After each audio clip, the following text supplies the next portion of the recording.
নমস্কার, সবাইকে বং হেসেলে সাদর আমন্ত্রণ। আজ আমি দই পনির রান্না করেছি। সম্পূর্ণ নিরামিষ এই পনিরের রান্নাটা খেতে কিন্তু দুর্দান্ত হয়। ভাত, রুটি, লুচি, পরোটা, ফ্রাইড রাইস, পোলাও সব কিছুর সাথেই খাওয়া যায়। আপনারা এইভাবে রান্না করে খেয়ে দেখুন একবার, খুব ভালো লাগবে।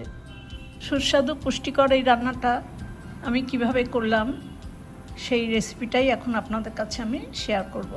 দই পনির করবার জন্য আমি বাজার থেকে আনা 500 গ্রাম পনির চৌকো চৌকো করে কেটে নিয়েছি নিজের পছন্দ মতো। এই পনিরের সাথে আমি কিছু মশলা আমি দেখাবো আপনাদের। এখানে 200 গ্রাম দই নিয়েছি, টক দই,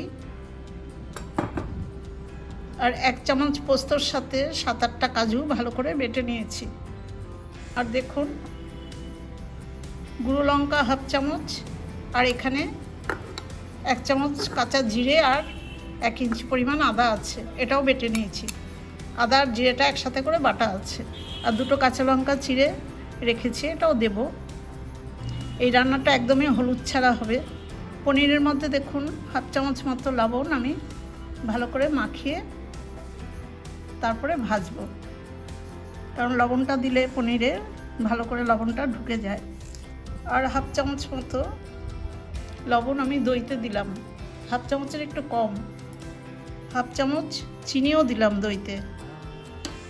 এই লবণ আর চিনিটা দিয়ে আমি দইটা খুব ভালো করে ফেটিয়ে রাখবো। যখন আমি দইটা দেব তখন এই লবণ চিনি মিশ্রিত দইটাই আমি দেব। এবার লবণটা পনিরে ভালো করে মাখিয়ে দিচ্ছি, এরপর রান্নাটা করব। রান্নার শুরুতেই গ্যাসের উপরে একটা কড়াই বসিয়ে দিয়ে তাতে 2 টেবিল চামচ রিফাইন্ড অয়েল দিয়েছি।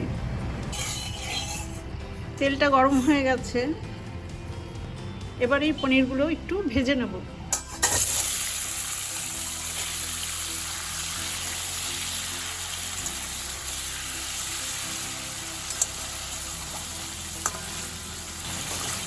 পনিরটা মিডিয়াম টু হাই ফ্লেমে একটু হালকা করে ভেজে নিলাম। 2-3 মিনিট মতো ভেজেছি। মিষ্টির দোকানের পনির ভীষণ টাটকা ছিল, এই জন্য পনিরটা একটু ভেঙে যাচ্ছে। এবার পনিরগুলো আমি নামিয়ে নেব। ভাজা পনিরটা নামিয়ে নেওয়ার পর আমি কড়াইতে আবার একটু 1 চামচ মতো রিফাইন্ড অয়েল দিয়ে দিয়েছি। তেলটা গরম হয়ে গেছে, এবার ফোড়ন দেব। ফোড়নে গোটা গরম মশলা দিলাম, একটু এলাচগুলো ফাটিয়ে দিয়েছি, আর 1/4 চামচ শাহি জিরে।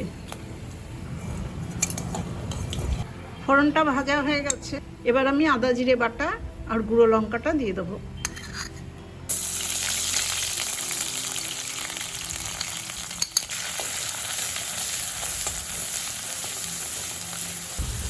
অল্প ভাজা হতে আমি কাজু আর পোস্ত বাটাটাও দিয়ে দিলাম।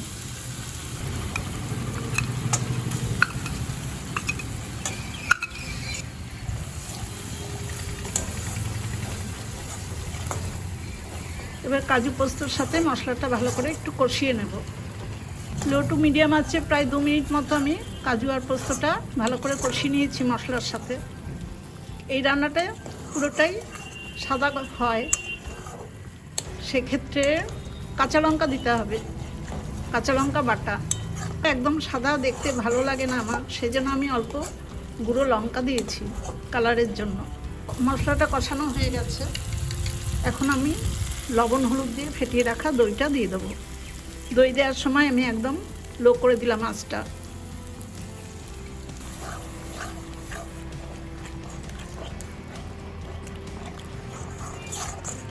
দইয়ের বাটিটা ধুয়ে একটু জল দিয়েছি। এবার লো টু মিডিয়াম আছে আমি মশলার সাথে দইটাও খুব ভালো করে কষিয়ে নেব।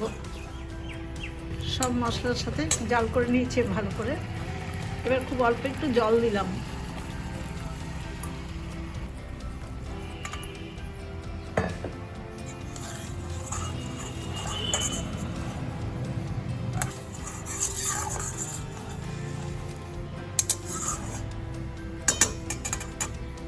গ্রেভিটা ফুটছে, এবার ভেজে রাখা পনিরগুলো সব আমি এর মধ্যে দিয়ে দেব।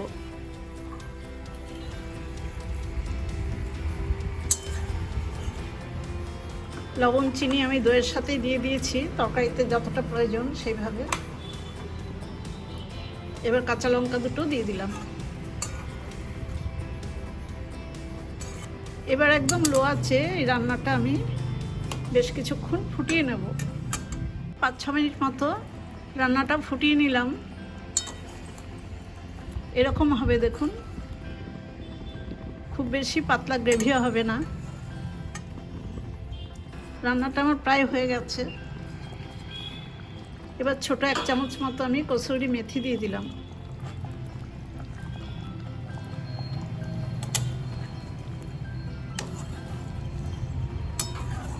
আর 1 চামচ দিলাম ঘি।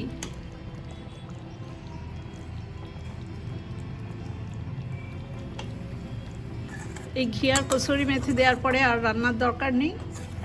এখন আমি গ্যাসের ফ্লেমটা অফ করে দিয়ে দই পনিরটা একটু ঢেকে স্ট্যান্ডিং টাইমে রেখে দেব। রান্নাটাও হয়ে গেছে, গ্যাসের উপর থেকে কড়াইটা নামিয়ে নিয়েছি। এবার আমি একটা সার্ভিং ডিশে সার্ভ করে দিচ্ছি দই পনির।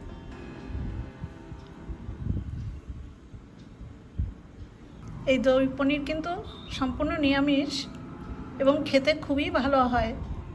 একবার এইভাবে রান্না করে খেয়ে দেখুন, রুটি, লুচি, পরোটা সব কিছুর সাথেই এই রান্নাটা খুব ভালো লাগে। Fried rice, pulao.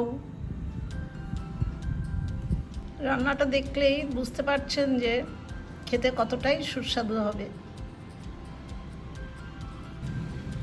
আমার এই রান্নার রেসিপিটা দেখে আপনাদের যদি ভালো লাগে তাহলে আমার ছোট্ট চ্যানেলটাকে সাবস্ক্রাইব করে আমার পাশে থাকবেন। বেল আইকনটাও প্রেস করে দেবেন, লাইক করবেন, শেয়ার করবেন আর কমেন্টস করে জানাবেন কেমন হলো। সবাই খুব ভালো থাকবেন, সুস্থ থাকবেন। ধন্যবাদ।